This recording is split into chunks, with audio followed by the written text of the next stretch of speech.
What if the biggest challenge in organizations right now isn't the pace of change, but how differently people experience it?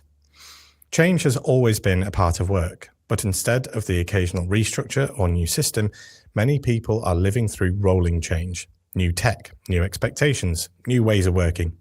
Add to that 4 or 5 generations working side by side, each with their own ideas about what work should and shouldn't look like. It's no surprise that engagement, culture, and well-being are under pressure.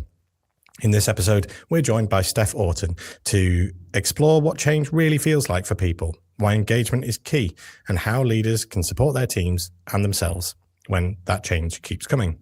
So let's get into it. Welcome to In Good Company, Steph. How are you today? I'm all right, Dan. Thank you very much. Looking forward to having a good conversation with you. Likewise, and thank you very much for joining us. We appreciate you giving us your time. Let's first of all give our audience the chance to get to know you a little bit better. So if you can, why don't you tell us about yourself within 60 seconds? Gosh. So I think when we get old, 60 seconds isn't a lot. So Steph Oerton, I currently head up the leadership and behavioural development team in Network Rail. I've been in and around leadership development, L&D, for about 30 years, mainly working in blue-collar industries, so newspapers, rail, but also dabbled in tech and telecoms.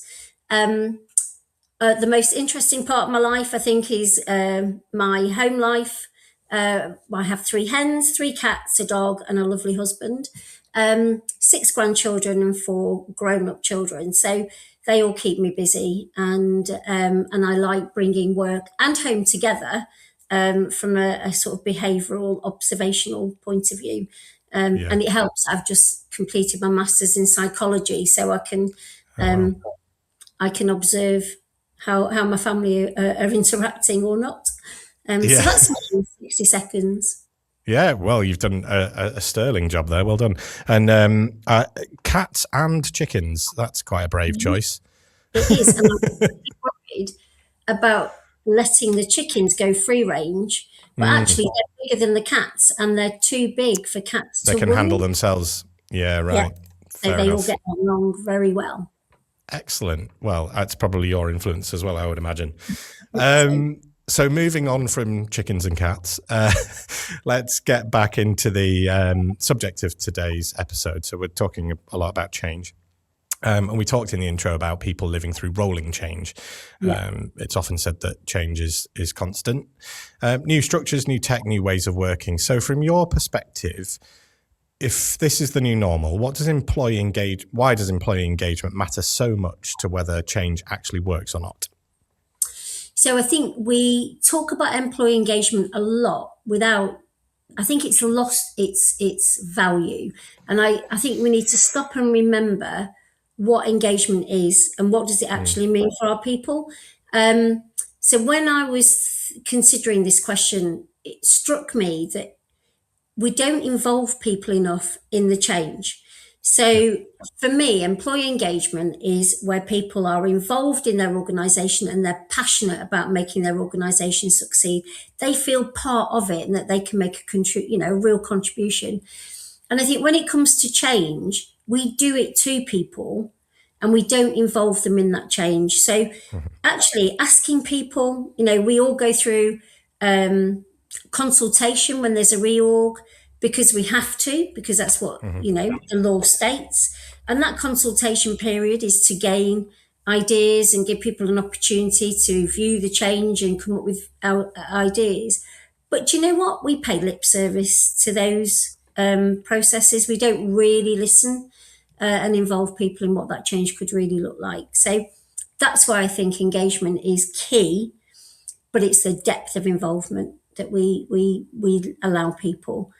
And that permission to embrace the change, to explore a bit of adaptive leadership, really. So let's try things out, and if it doesn't work, well, we'll learn from it. Yeah, I think that constant bit and that agility in kind of recognizing what works and what doesn't work, I think is a good key part there as well, and particularly as we also mentioned in the introduction where. A lot of organizations now can see themselves having 4 sometimes even 5 generations working side by side. Mm. Boomers are working for longer, Gen Z, or Gen Z rather, and the first generation to start their careers in this new world. So, and of course, everything in between. So to say it's complicated is probably an understatement. So what patterns do you see in how different generations respond to change and that engagement piece that you mentioned earlier? And what does that mean for leaders who are trying to bring everyone along with them on that journey? I think railways, it was 200 years old last year. So, we do definitely have right? generations of people working in the rail industry, not just at Network Rail. And I think what we see, the patterns we see are the predictable ones, where maybe sometimes the older generations are slower to adapt. And particularly around tech, they're a bit worried and underconfident. On the other hand, we get, young apprentices coming in expecting to use kit that's high tech, and it's not. They're given a shovel and some orange overalls and told to get on with it. So good leaders, and I see this happening, is they'll notice those patterns and not always make assumptions, because sometimes the younger apprentices are a bit hesitant about change because they're worried about the security aspect for themselves. When you've got a lovely pension at the other end, that security might not be such an issue. So I think it's the leaders who take the care to notice what's going on with the individuals in their teams that can harness those patterns, that can actually bring people together to help each other. So where we see the best forms of introducing new technology, for example, is where we pair people up. And it might be the young apprentice that isn't au fait with the new technology, excuse me, and the older hand going, yeah, do you know what? This is brilliant, and we can work together to make it work.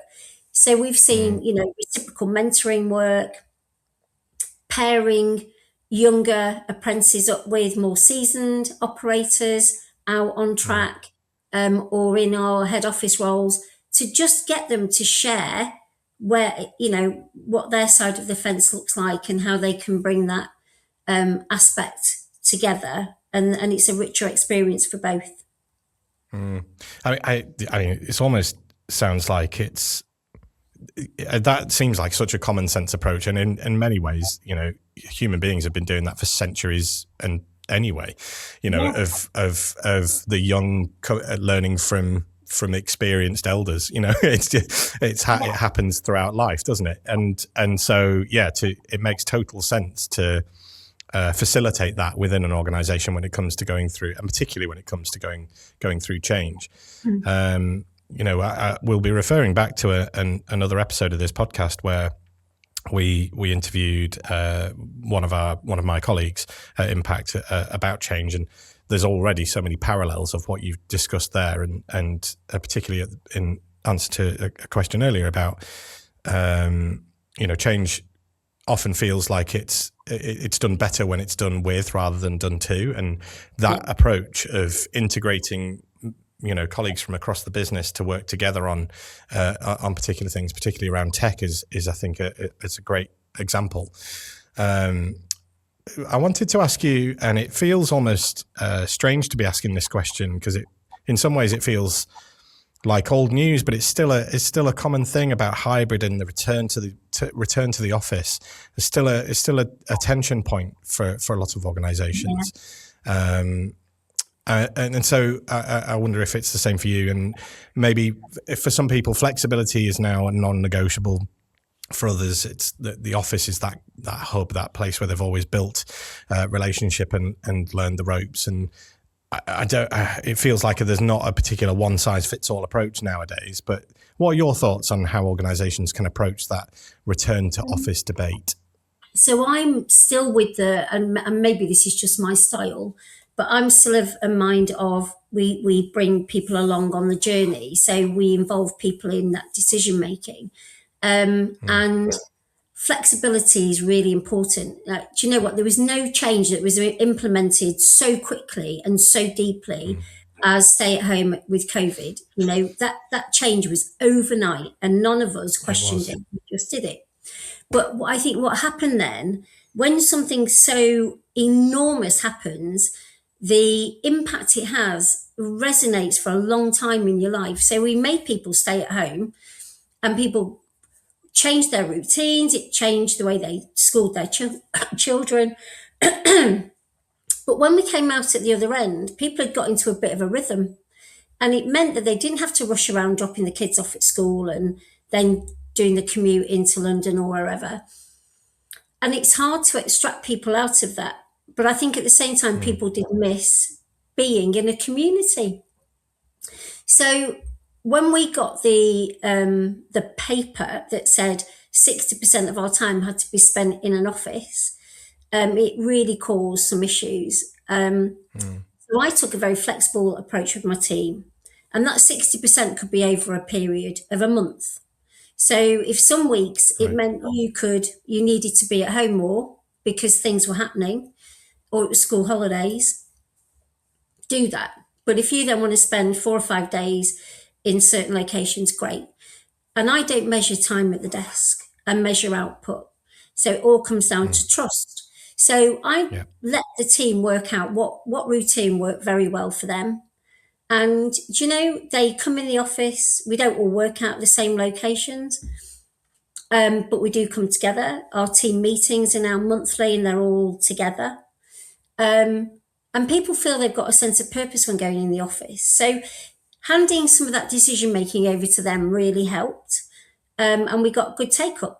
So, telling somebody they've got to be somewhere 60% of their time doesn't sit well with me. And I certainly didn't think it'd sit well with my team. So I have a bit more of a flexible approach, and they embrace And I it. think, well, I think that's, if that's, that feels like almost a best of both worlds, doesn't it? If you are able to take that messaging and then work with that, but in a slightly different way, like you say, that's got to be the best of both worlds. There's still an expectation, so that you're not, so people can work within those boundaries, but then also have that flexibility, which does build the trust that is particularly with your team. So you're right. It's, I think that feels like a really good way of approaching that particular thing. But just to pick up on something you mentioned there earlier about the change, talk about change being done too. That overnight of March the 23rd or whatever it was,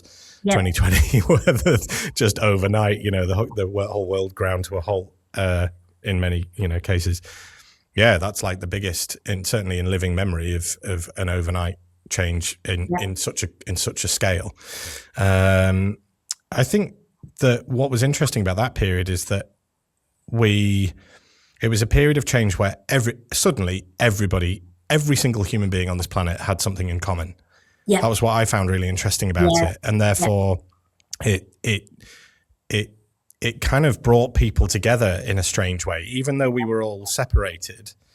We often talk about, like, the physical location of being connected with people in a building there is a face-to-face connection, there's something about it.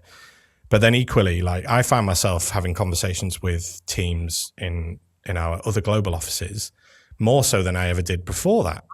Yes. Through this. And so there was a weird, like, yes, we were sort of physically separate, but also I actually felt more connected to some of my global colleagues than I ever did before. It was a very strange time. Everybody knows that. But so I think, but a human beings are very resilient when I think it comes to that, we navigate our way through these periods of change, and particularly with messaging that came from various places, we figured out our own way. And so, I think, and I think we'll keep doing that, that, like you say, that agility piece comes back in, doesn't it? And working out and figuring out the best way for folks to work within an organization. And I think, we had a compelling reason, didn't we? We had a compelling, it wasn't a vision, it was a terrible disease, but there was a compelling reason why we had to do what we do. And quite often that's lacking when change happens. So, we use levers like an org restructure or the introduction of technology, but actually the change is beyond that. The vision for that change isn't always communicated. So you don't feel that you're part of it. You just feel like you are part of a machine that's making it happen, but you don't understand why. There's not that clarity of vision or that compelling case. And I think that's something else that we don't do change well that way. If we can't sell the vision, we can't be transformational in that messaging. And I think that was at least one thing we all got on March the 23rd was that message. This is what you've got to do and this is why. So, yeah, lots of learnings from then. Well, yeah, absolutely, for sure. And we've talked about this earlier episode already, and I wanted to kind of just bring back to it again that one of the things that the guest on the Duncan said on this episode that why is change so difficult? His response was honestly because it's done so badly, and he's worked with teams and organizations again globally and seen it firsthand across different sectors and so on. And I think that really stuck with me because again, a lot of it came down to that done to. Paraphrasing massively there, but the fallout I think is when change is mishandled it can be really tough on people mentally, and yet when big change lands, people are often just expected to kind of get on with it. There's often a moment where one person or one group just can't keep up with the pace, and everybody else seems to be managing that. It can often feel quite lonely sometimes, I guess. Yeah. What small everyday actions can leaders take to protect people's well-being without pretending the change isn't happening? And actually, that last comment is probably one of the key things, which is to be really open and transparent. So it is happening. But I think it comes down to a good line manager or good leader noticing how the individuals are dealing with the change. Whose voice is absent, whose voice is more vocal, how are people really feeling, and not, we are resilient, we as human beings we've had to be, but not everybody is as resilient as they could be, and I think we've become a little bit more fragile. So I do think there is, let's take care and notice of each individual in the team, and let's make sure we're checking in with them properly, and that we understand what the impact of this change means to them, not only in their role, but how is it going to impact them at home? How is it making them feel? And I think having those regular check-ins and communicating, where we're up to with the change, what's happening so far, what can we expect to see, being really transparent about the message and the process and what's actually happening is really important. And, sometimes I feel with my team, I don't have an edit button because I am quite transparent and I will tell them what's going on and why and what's happening. And they're very grateful for that. And, but that's just because I think they deserve to know what is going on. If we try and pretend that nothing's happening, it doesn't work for anybody because they know that that's not true and you're having to mask it. So I know notice is an impact word, and it's a word that I really embrace because I think we have to notice how people are. I think that's, and it's a small thing that a line manager can do. Take that time. Let's have a look at what's really happening with people, and be more of a coach. Be more in a listening mode than in a telling mode. That's what I think they can do. And you're right. So you mentioned there the noticing being an impact terminology. Kind of to elaborate on that slightly, it comes from our leadership model, which I know you're familiar with. And yes, it's sort of a in a circular model. Acts of leadership starts with noticing, moves around to looking at deciding about an action that might be needed, and then it might be that action takes some courage, and then we move around in sort of the action phase, and then again seeing how, going back to that sort of noticing moment and seeing how that all works out. Again, that's a very butchered version of our leadership model. You can, we'll put a link to that in the description. But yes, and so first of all, thank you for bringing that to light, because of course it's nice to hear when our work gets recognised, for sure. So And yeah, I think that it's a nice way of articulating it. And it's, again, it's one of those things that sometimes comes very naturally to people, but sometimes can take quite significant mental effort to really sort of check in. And it might be that you need to start by looking inward, becoming inwardly aware about what's going on. As I reflect on that, even with these questions, it can very quickly feel like we're piling a lot onto leaders to support their teams, support their people, communicate brilliantly, drive the change. So maybe we need to give them a little break because with all that pressure. So what would you suggest that leaders do for themselves to make sure that they're in the right headspace to actually lead that change well? I think it's a really important aspect, and probably one that is most overlooked, because I think, leaders feel that they're there to take care of their teams, to drive performance, to deliver results. And there is that old adage, isn't there? Put your own oxygen mask on first.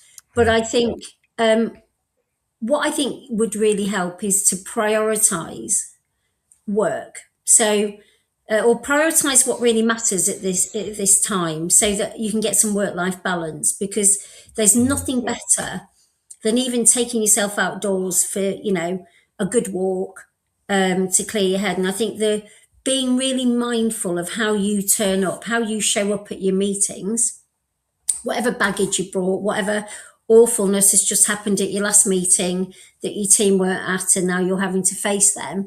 I think you've got to be really mindful about what your face and your heart are saying. But I also think you need to be aware of how much time you're investing in yourself. So I definitely think prioritizing work, if it's not urgent, then don't do it. Use that time to go and do something for yourself, and make sure you do get that work-life balance. I also think having somebody that you can talk to, having a good peer or a line manager, just somebody that you can just have a good chat with, share how you're feeling, get some ideas. I think that's really important, because it can be very lonely otherwise, and you're not sure whether you're doing the right thing. So I think finding your own little community can be really helpful. And then I also then think, telling your team, I don't know the answers all the time, and showing up a little bit vulnerable, and not that you're the superhero all the time, can really help.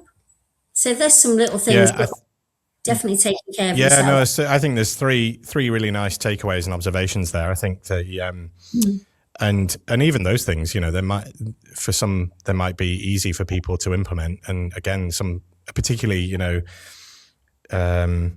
and I think, one of the things I've become more aware of recently is that empathy piece, when people are really up against it, whether that's work life, personal life, or a combination of the two. I think that's a particular strength, is where leaders can recognize that and just take a step and go, is everything okay? Do you need to talk about anything like that? And giving, and again, being able to notice that within yourself, because sometimes be one of the hardest things to do, and particularly then to take any action from it as well. So I think there's some really nice things that you've taken, that you've mentioned there, and even reflecting on myself, the times where I've gone, I need to, or ignored the fact maybe when I need to take a break or do something. It certainly builds up, doesn't it? Yeah. And then good for home or work, or yourself. So true. Yeah, so true. So true.